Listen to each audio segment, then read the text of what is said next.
subtitle so you don't miss a word. یه چیزی که تازه فهمیدم اینه که وقتی شما داری فیلم میبینین، موسیقی گوش میدین، حتی یک پادکست، یه فکر عجیب میاد سراغت، یه فکری که حتی خودت هم میترسی به اون فکر کنی. مثلا شما یه لحظه تصور کن اگر هیچ محدودیتی نبود چی؟ هیچ قانونی، هیچ ترسی، هیچ قضاوتی نبود چی؟ اون لحظه یه نسخه از تو ظاهر میشه که تو حتی خودت هم نمیدونستی، حتی خودت هم درست نمیشناسیش چیه. و شاید برای بیشتر آدما ترسناک باشه. بدترین قسمت ماجرا اینجا باشه اون فکرم اصلا ترسناک نیستا. نترسین. البته یه امایی داره که در طول ویدیو بهتون میگم. اصلا اون فکرم ترسناک نیست. شاید هم میتونیم خیلی جذابه. بعد چی خودتون میگین اصلا این فکر چه شکلی اومدن تو ذهن من؟ مثلا به چیزی فکر نکردم، یا اصلا این من بودم این فکر اومد تو ذهنم، مثلا اینجور آدمی نیستم، یا این که قبلا اینا تو ذهن ما بودن، مخفیشون کردیم، پرورشش ندادیم، بعد الان یه دفعه ظاهر شدن.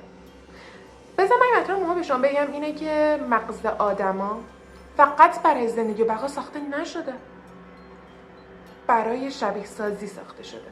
در کنار اونا حالا میشه خودتون میگین یعنی چی؟ یعنی چی شبیه سازی؟ مغزت دائما داره سناریو میسازه بدونه که حتی تو متوجه بشی.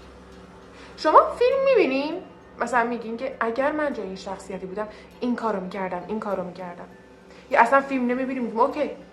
شما حتی آینده رو سناریو میسازین.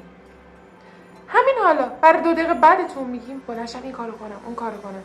میدونیم سناریو میسازیم. مثلا همین الان مغز داری تصور میکنم اگر فلان کارو کنم چی میشه. حالا پیش خودم میگم الان فکرای خوب و مثبت و ایناست. نه، حتی فکرای تاریک و ترسناک. و باید بینم توجه کنیم اینه که مغز ما نمیتونه بین فکر کردن و واقعیت همیشه واضح ببینه، نمیتونه درک کنه. برای همینه وقتی شما فیلم میبینی اون فیلم میره رو مغزتون. به شما گفتم انگار شما دارین تو اون نقش بازی میکنین، سناریو میسازین، اون رفتارا رو انجام میدین. و اینجا یک فکر عجیب غریب میاد سراغتون. من خودم یه فیلم دیدم به اسم فیلم موش و خیلی جذابه، بهتون پیشنهاد میکنم حتما ببینید. بعد خودم گذاشتم جای اون شخص. حالا من نمیتونم اینجا بگم گذاشتم اون شخص. اگر من جای اون بودم برای راحت‌تر شدن کارم چیکار میکردم؟ اینکه پلیسا شکلی منو تشخیص میدادن و این به نظرم خیلی جذابه. و این فکر خود ترسناک نیست. حالا در طول ویدیو به شما میگم چیش ترسناکه و به شما پیشنهاد میکنم حتما فیلم موش رو ببینید.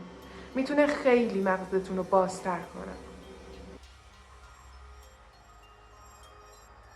همچه خودمون سوال پیش میاد که خب این فکرها ما وقتی که فیلم میبینیم، موسیقی گوش میدیم یا سراغ ما، یا نه بوده بهش توجه کردیم؟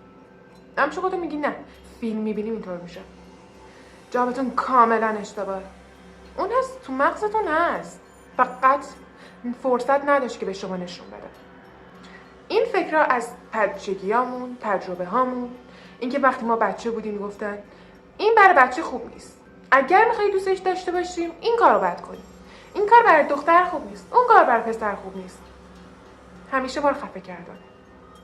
به خاطر همینه ترس، حسادت، خشم، غم یا حس قدرت رو از بچگیمون سرکوب کردیم. به خاطر اینکه مردم ما رو بپذیرن. ما میگیم مردم نه، خانواده‌مون خودمون رو بپذیرن. به خاطر این ماسکای جور و جور میزنیم تا احساس واقعی ما رو نتونن تشخیص بدن. و همه این حسا، همه اینا جمع میشه و یک بعد تاریک درست میشه. حالا هر چقدر تو همون موقعیت استرس، ترس، خشم، هر چقدر سرکوبش کنی این بود بزرگتر و بزرگتر میشه و تو موقعیت یه شرایطی که واقعا کنترل اینا سخته یه دفعه میرزه بیرون و تو به سختی میتونی اونا رو کنترل کنی.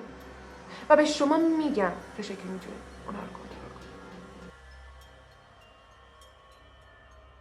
الان تو فکرتون اینه که چرا وقتی ما موسیقی گوش میدیم، فیلم میبینیم، این فکر رو میان سراغ ما؟ بذار اول این یه چیزی رو بر شما معلوم میکنم، اینه که کلا موسیقی، فیلم فقط سرگرمی نیست، این یه ماشه است.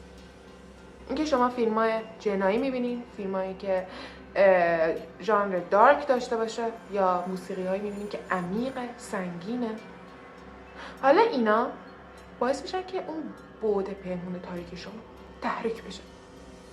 وقتی شما تنهایی دارید تمرکز میکنین، ناخودآگاه درگیر اون موضوع داستان میشید.